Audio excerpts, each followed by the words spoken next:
그랬을 때 오늘 우리가 이제 좀 살펴볼 후기 자연 철학은 엠페도클레스의 사원소설에 관한 것입니다.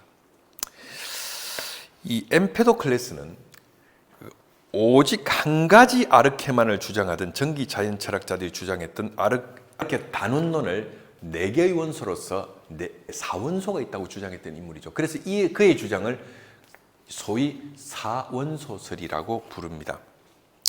그래서 이 네 가지를 고대 그리스 말로 리조마타라고 해서 이 원소를 리조마타라고 해서 리조마타라고 하는데 이 리조마타 리조마타 이 그리스 말 리조마타라고 하죠. 아이고 제타를 리조마타 이렇게 씁니다. 리조마타. 이 리조마타라는 것은 뿌리들이라는 뜻, 뿌리들. 그러니까 사원소설이라고 보통 철학사에서 말하는데 사실 정확하게 말하면 네 개의 뿌리들, 그죠? 만물의 원인이 되는 네 개의 뿌리들이라는 뜻입니다. 그래서 엠페도클레스에 따르면 이 세상을 구성하는 아르케로스의 네 개의 원소, 네 개의 뿌리들은 뭐냐면 물, 불, 공기, 흙입니다. 물, 불, 공기, 흙. 그래서 이 물, 그죠? 물, 불, 공기, 그죠? 흙. 이 네 개를 네 개의 리조마타, 그죠? 네 개의 뿌리들이라고 보았죠. 소위 그냥 철학사에서는 네 가지 원소, 사원소라고 말합니다. 그래서 무겁고 단단한 흙, 그죠? 어둡고 싸늘한 물, 따스하고 빛나는 불, 그다음에 유동적이고 투명한 공기가 바로 그 사원소 네 개의 뿌리들에 해당되는 것이죠. 그래서 엠페도클레스는 이 네 개를 사원소라고 불렀던 것입니다. 엠페도클레스는 이 네 가지 원소를 앞세워서 불변과 변화라는 존재에 있어서 두 가지 차원의 진실을 설명하고자 했던 것이죠. 그래서 철학의 역사 속에서 엠페도클레스의 공헌은 아르케 이론론에서 충돌을 피할 수 없었던 존재의 불변과 변화 사이의 이 갈등과 투쟁을 이 사원소설을 가지고 해명하고 해결하고 해소하려고 했다는 것이 이 철학사에서 자연철학의 국위 자연철학자인 엠페도클레스의 공헌이었다고 할 수가 있습니다. 그래서 엠페도클레스의 이 사원소설은 철학에 있어서 다원론 철학의 하나의 길을 활짝 여는 하나의 시초가 되었다는 것입니다. 그래서 엠페도클레스는 만물의 네 가지 뿌리, 네 가지 원소가 결합하고 분리되면서 이제 이 만물이 진행되고 역사가 진행된다고 봤거든요. 그리고 이 물불 공기 흙이라는 이 사원소를 결합하고 분리하는 힘으로써 엠페도클레스는 사랑과 미움을 이 네 개를 결합하고 분리하는 힘이라고 보았던 것입니다. 여기서 사랑과 미움 이런 것을 사실 우리는 심리학적인 범주, 심리학적인 카테고리로 이해하면 곤란한 것이죠. 그래, 이게 막대자석 같은 경우에 N극과 S극이 있지 않습니까? N극끼리 붙이면 밀려나가고 NS극을 붙이면 같이 붙죠. 당기는 인력이 발생하죠.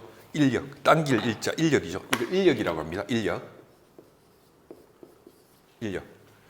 N과 S극을 붙이면 여기서 서로가 서로를 끌어당기는 인력이 발생하죠. 그리고 N극과 N극, S극과 S극을 붙이면 서로 밀고 배쳐가는 청력이 발생합니다. 이걸 청력이라고 하죠. 청력. 이렇게 배쳐갈 척자에 청력이 발생하지 않습니까? 엠페도클레스의 사랑과 미움이라는 네 가지 원소를 결합하고 분리시키는 이 두 에너지를 사랑과 미움이라고 봤는데요. 이란 끌어당기고 조화시키는 융합시키는 인력을 사랑이라고 봤고요. 배쳐가고 밀고 해체시키는 이러한 힘을 미움이라고 본 거죠. 청력을 미움이라고 본 것이지 이런 것을 심리학적 범주로서 카테고리로서 이야기한 것은 아닙니다. 그리고 엠페도클레스는 이 세계는 이 사랑과 미움이 교체되는 네 가지 시기가 반복적으로 순환하면서 이 세계가 진행되고 움직이고 돌아간다고 본 것이죠. 그래서 이제 이 엠페도클레스에 따르면 제 역사를 1기, 2기, 3기, 4기, 5기로 나누는데 1기는 뭐냐면 이 물불 공기 흙이라는 그죠? 이 네 개의 원소가 조화롭게 하나의 구를 이루고 있는 시대입니다. 그래서 이 물불 공기 흙이라는 이 네 개의 원소가 그죠? 아주 조화롭게 유지되는 이런 시대가 이제 사랑이 지배하는 시대라고 보는 거죠. 사랑이 지배하는 시대. 사랑이 지배하는 시대. 그리고 나서 이제 어떤 시대로 가느냐 하면요. 어떤 시대로 가는가 하면 이 사랑이 지배하는 시대에서 이 사랑으로부터 뭐가 들어오는가 하면 미움이 들어온다는 겁니다. 이 사랑이 지배하는 이 시대에서 여기에서 미움이 들어와서 그죠? 미움이 사랑과 그죠? 대척점을 이루면서 갈등을 이루는 시기가 들어온다는 것입니다. 이게 제 1기라면 이건 제 2기죠. 제 2기가 되는 것입니다. 그리고 나서 이제 제 3기로 넘어가게 되는데 이 제 3기는 뭐냐면 이 사랑이 완전히 이 공밖으로 사랑이 그죠? 쫓겨나 버리고 그죠? 미움이 지배하는 시대입니다. 미움이 지배하는 시대. 이때는 물불 공기력이 완전히 균열돼 버리고 그죠? 아사리판이 되는 아수라가 되는 시대죠. 아사리판이 되는 시대죠. 아수라란 말은 여러분 그 힌두교에 나오는 파괴의 신인데요. 전쟁이고 파괴를 하는 신을 아수라라고 하는데 이 우리나라 말에도 이 용어가 차용해서 아사리판 이런 말을 합니다. 완전히 그냥 균열되고 박살이 나고 그죠? 완전히 파괴되는 시대. 그래서 사랑이 밖으로 밀려나고 미움이 지배하면서 물불 공기 흙이 완전히 균열을 이루는 시대. 이걸 이제 역사에 있어서 제 3기라고 본 겁니다. 그리고 나서는 제 4기로 가는데 그죠? 제 4기로 가는데 이 제 4기라는 것은 뭐냐면 그죠? 밖으로 쫓겨났던 사랑이 다시 들어와서 미움과 대립하는 시대입니다. 여기서 뭐냐면 분열과 균열의 시대에서 다시 뭡니까? 이 물불 공기 흙을 다시 뭡니까? 조화시키고 결합시키고자 하는 그저 힘이 여기에서 들어와서 균열된 물불 공기 흙을 다시 모아서 종합하고 화해시키고자 하는 그러한 시기가 제4기라는 거죠. 제4기. 그죠? 그래서 이때는 미움과 사랑이 대립하는 시기입니다. 그리고 나서 제5기로 넘어가는데 이 5기는 다시 뭡니까? 제1기로 돌아가는 시대죠. 미움이 쫓겨나고, 그죠? 다시 뭡니까? 물불 공기 흙이 완전히, 그죠? 하나의 조화를 이루면서 온전히, 그죠? 결합해서, 그죠? 평화와, 그죠? 조화를 이루는 시대. 이것이, 그죠? 제5기가 되는데, 이거는 제5기가 되는, 이건 다시 1기의 상태로 회복되어진 시기를 말하는 것입니다. 그래서 이 제5기는 다시 1기로, 제1기로 이어져서, 그죠? 역사라는 게 이렇게 끊임없이, 그죠? 사랑 대 미움, 미움 대 사랑, 다시 사랑. 이렇게 끊임없이, 그죠? 역사라는 것이 순환되고 반복된다고, 그죠? 그 역사의, 그죠? 과정을 설명한 것이 바로 엠페도클레스의, 그죠? 사원소설에 입각한 역사 철학인 것입니다.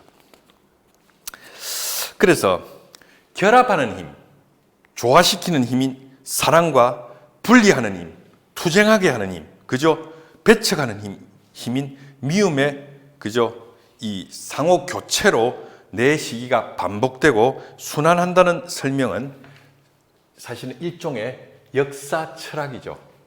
이 역사 철학이라고 할 수 있습니다. 그래서 어떻게 보면 역사 철학적 사고가 그죠? 근대 계몽주의 이후에 위대한 철학자인 헤겔에 의해서 역사 철학이라는 그죠? 시도가 등장하긴 했지만 그 헤겔적인 역사 철학의 어떤 역사를 바라보는 철학적 사유의 고대의 어떤 그 고전적 뿌리, 고대의 전형과 근거 뿌리라고 한다면 엠페도클레스라는 철학자를 우리는 그죠? 상기해야만 하는 것이죠. 그래서 엠페도클레스는 내 시기가 반복 순환되는 과정에서 제대로 적응하지 못하는 것은 도태되고 사라질 것이라고 주장했습니다. 그러니까 가장 잘 적응하는 것들만이 살아남을 것이라는 것이죠. 그래서 적응하지 못하는 것은 사라질 것이다. 이 역사가 순환되는 과정에서 적응하는 것만이 살아남고 적응하지 못하는 것은 도태될 것이다. 일종의 적자 생존의 그 논리를 엠페도클레스는 주장하게 됩니다. 여러분 적자 생존하면 그 뭡니까? 다윈 아닙니까? 다윈의 적자 생존론. 근데 이러한 사고가 고대로부터 있었던 거죠. 여러분 사실은 다윈의 진화론 같은 것에 대해서 뭐 생물학적 진실로서 생각 없이 막 이야기하는 분들이 있습니다. 물론 오늘날의 진화론도 다윈의 고전적 진화론을 따르는 사람들은 잘 없죠. 많은 그 변화된 다양한 진화론이 존재합니다. 물론 이게 생물학적 영역에서 진화론을 논구하는 문제는 여기서 제가 이야기하지 않겠습니다. 왜냐하면 제가 뭐 그냥 여기는 철학을 강의하는 시간이고 저는 인문과학자지 생물학자가 아니기 때문에 그것을 뭐 전문적으로 논구하는 것은 과학자들의 영역이라고 생각합니다. 다만 제가 말씀드리고 싶은 것은 이 진화론적 사고를 정치 사회학적으로 적용하면 굉장히 위험한 사태가 발생한다는 사실을 말씀드리고 싶어요. 정치 사회학적으로 이 진화론적 사고, 적자 생존의 논리를 적용하게 되면요, 적응하지 못하고 부적응하는 모든 개체들은 역사 속에서 사라져야 된다는 논리가 가능한 것입니다. 그래서 여러분 이러한 사고가 지배되는 시절이요, 지금부터 불과 100년 전만 하더라도 나치 시대에 그런 사상이 판을 쳤던 거죠. 그죠? 진화론적인 어떤 그 적자 생존의 논리를 정치 사회학적으로 주장해서 그 당시 소수자들, 장애인들, 그죠? 그런 사람들이 뭡니까? 나라의 국민들의 세금을 축내는 벌레들이라고 생각하고 그 장애인들을 무차별적으로 학대하고 가스실로 끌고 가서 죽이는 그런 만행을 나치들이 자행했던 것입니다. 그죠? 그 집시들에 대한 만행. 나치들이 유대인이나 집시들에게 저질렀던 만행, 이런 것들이 다 뭡니까? 진화론적인 적자 생존의 원리를 가지고 그들이 그런 식의 만행을 정당화시켰던 것입니다. 그래서 이 진화론적인 적자 생존의 논리가 정치학적으로 사회학적으로 원형되면 굉장히 위험한 사태를 발생시킨다는 사실을 말씀드리고 싶습니다. 그래서 엠페도클레스의 이 사원 소설을 가지고 찍은 재미있는 헐리우드 영화가 있습니다. 이게 뭐냐면 제5원소라는 영화예요. 제5원소. 이 제5원소라는 영화가 이제 브루스 윌리스가 주연하는 영화거든요. 브루스 윌리스. 이 브루스 윌리스는 저하고 굉장히 친근한 배우예요. 왜냐하면 제가 젊은 시절에 아주 청년 시절에 아주 지금처럼 이렇게 퉁실퉁실하지 않았습니다. 아주 체중이 아주 69kg, 70kg 나가던 그 시절에는요, 사람들이 저를 우리나라 가수 중에 아파트 부른 가수 있지 않습니까? 윤수일이라는 가수가 있었는데 제 별명이 윤수일이었습니다. 윤수일을 닮았다고 윤수일이라고 했는데, 그러다가 살이 좀 찌니까요, 사람들이 날들을 브루스 윌리스를 닮았다고 그러더라고요. 브루스 윌리스를 닮았다고 그랬습니다. 그러다가 살이 좀 더 찌니까요, 사람들이 이제 브루스 윌리스가 아니라 심영래 선생을 닮았다고 그렇게 이야기하고 농담을 한 적이 있는데, 어쨌든 심영래 선생님 죄송합니다. 제가 이제 선생님 폄하하려고 하는 건 아니고요. 제가 이제 제 별명의 변천사를 지금 말씀드리는 겁니다. 그래서 혹시 선생님 누가 되지 않길 바랍니다. 예, 그런 뜻은 전혀 없습니다. 자, 그래서 브루스 윌리스가 주연한 영화가 제5원소라는 영화가 있죠. 제5원소는 엠페도클레스의 사원소설이 배경에 깔린 영화인 거죠. 그래서 이 영화에서 제5원소란 이 4개의 원소, 이 물불 공기 흙이라는 이 4개의 원소를 결합하는 힘인 사랑에 관한 이야기입니다. 그래서 물불 공기 흙 사랑까지 넣어서 제5원소라고 하는 거지요. 그래서 여기 이 제5원소라는 이 영화에서 등장하는 이 주인공들은 이 4개의 원소를 결합하는 사랑의 힘을 찾아서 그 사랑의 힘을 찾아가는 과정에서 빚어지는 이야기들이 이 영화의 스토리를 구성하고 있습니다. 그래서 여러분 기회가 되면 이 제5원소설을, 이 제5원소라는 이 영화를 한번 시청해 보시는 것도 참 좋을 것이라고 생각합니다. 오늘 제가 여러분들에게 설명해 드리고 강의를 해 드린 것은 후기 철학자들에 관한 것입니다. 그리고 후기 철학자들 중에 우리가 이제 다루는 후기 철학자는 오늘 엠페도클레스를 다루었고, 우리 다음 시간에는 데모크리토스를 다루도록 하겠습니다. 그래서 오늘 여러분에게 후기 자연 철학이 왜 성립하고 발생하게 되었는지를 말씀드렸고요. 후기 자연철학의 대표격인 엠페도클레스의 사원소설에 관하여 우리가 강의를 해보았습니다. 공부를 해보았습니다. 자, 여러분, 이 강의는 우리 시청자들이 철학자가 되는 그 시간까지 이 강의는 계속될 것입니다.